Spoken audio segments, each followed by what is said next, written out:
The Force Unleashed games are one of the few iterations that have earned their respect amongst fans for bringing interesting additional lore to the Star Wars franchise. In the past, I have only played through The Force Unleashed 2, and actually I recall that game being quite poor. I walked away not really liking it at all. And due to the heavy release schedule of games back then, with sequels that were only coming out 2 or 3 years later, you were always sort of on to the next thing. But recently I decided to check out the original Star Wars The Force Unleashed. Now, this game has been heralded by many to just be great Star Wars storytelling with interesting characters and setups and overall fun, over-the-top combat that gives this one a more prominent presence over the past games. I mean, if we're being completely honest with ourselves, Star Wars was really cooking during this era. Not only did we have the prequel trilogy releasing in theaters, but during the 6th generation, we just saw many games year after year with interesting takes on the franchise, such as Knights of the Old Republic and the Battlefront games. The Force Unleashed here is a story about a newfound character, a powerful Force user whose homeland was sort of ravaged and destroyed. And in this wake, he has been taken under the title of apprentice by Darth Vader, who sort of sensed great power within him. So as Vader is looking for a young Padawan, he finds himself this child and gives him the moniker of Starkiller. And right away, I must say that in terms of storytelling prowess, The Force Unleashed makes a terrific first impression. The game just feels cinematic the moment you start playing. You get this great introduction to the combat as you step into the boots of Lord Vader with just this immense power, and all the while going on, you just go through some extremely vivid and gorgeously rendered environments. The setup here definitely draws you in. You just can't help but feel excited to see how the next chapter unfolds. Now, The Force Unleashed isn't a particularly long game, but it does make an effort to offer interesting story bits along your journey, and you'll have these really epic fight and battle sequences as well. However, in terms of overall cinematic impact, I would say they pretty much fire on all cylinders here and hit just about all of their marks.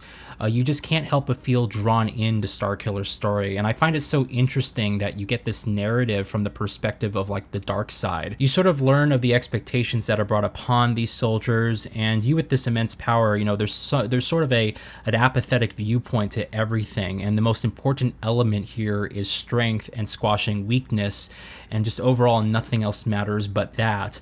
And I really like this perspective personally. All of what I recalled in the second game is just so much better told here. You get this rich personality with an internal conflict deep within Starkiller himself, and he starts to sort of question his motivations, his purpose, why he's here, and all this anger and resentment that he feels.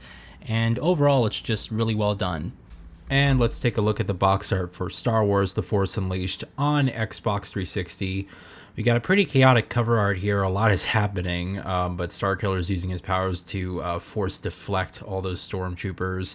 Nice look at the spine here. It's all color-coded in yellow, so that's pretty cool. And then on the back, we just got a screenshot of a bunch of destruction and stuff happening, really showing the powers on offer here. So I like that. All that looks good.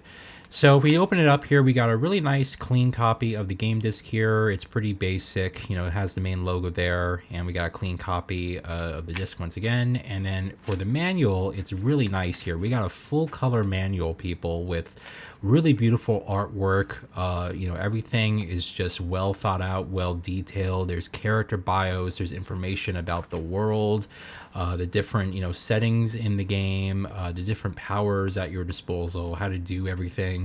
It's really just excellent to see care and attention put into a manual like this, and it all just adds to the excellent presentation quality in this game.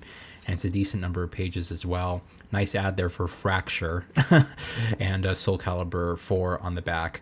So anyway, yeah, cool look at the Star Wars The Force Unleashed box art, and I think it's a cool cover art for this one. Now, I want to touch upon the visual presentation here because what we have is a simply fantastic rendition of some very beautiful naturalistic environments. You'll travel to a wide variety of different stages, and while this isn't the Star Wars Jedi games where you sort of have huge exploration elements and these levels sort of open up over time, there's always a general direction of where you're headed towards.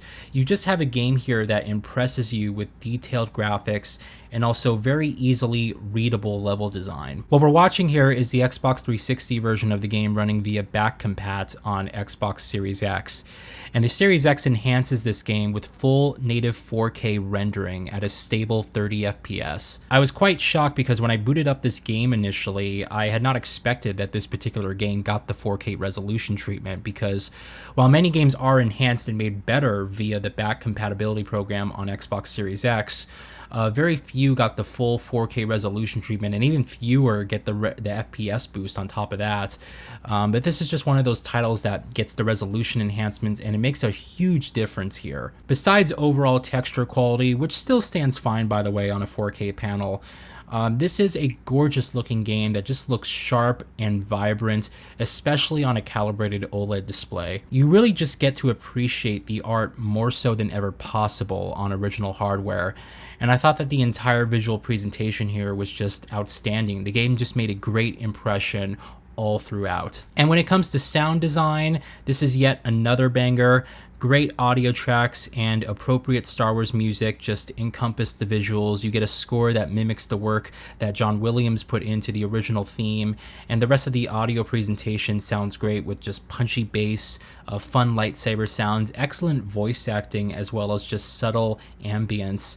Presentationally speaking, there is little, if anything, to complain about, especially with the visuals now cleaned up as nicely as this. I was quite happy playing this game throughout its runtime.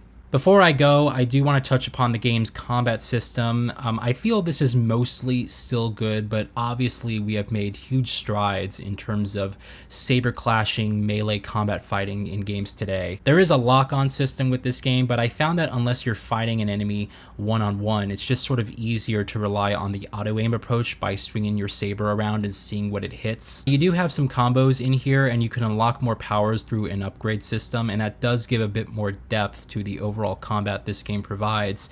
I was just easily able to find the fun with this one, and there's some challenging-ish moments, when it comes to certain boss fights, and if I have any sort of criticisms to levy, it mostly comes down to the camera. Camera can be a bit wonky during some boss encounters, and it's always in your control except when the game sort of takes it away from you in favor of more cinematic encounters, and larger enemies actually require Q2E button prompts, which were starting to rise around popularity during this era.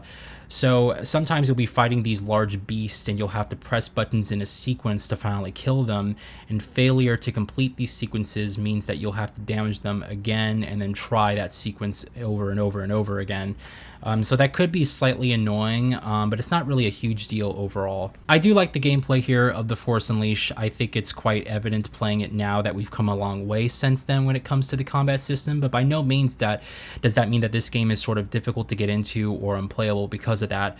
You just got to give it more patience than usual when it comes to this style of game. So yeah, I really enjoyed my time with The Force Unleashed. I see why many people really love this series, and I'm a bit curious now to go back and play The Force Unleashed 2 to see if that yields a different result entirely. Starkiller is just a great character, and this game is a great setup for something like a sequel, and I think that's why it was still heralded as one of the better narrative additions to the Star Wars franchise. In any case, I hope you guys enjoyed this reminiscing video. Please let me know if you played this game back then when it was new or otherwise later, and outside of that, I'll catch you guys later. Thank you very much for watching, and have a great day.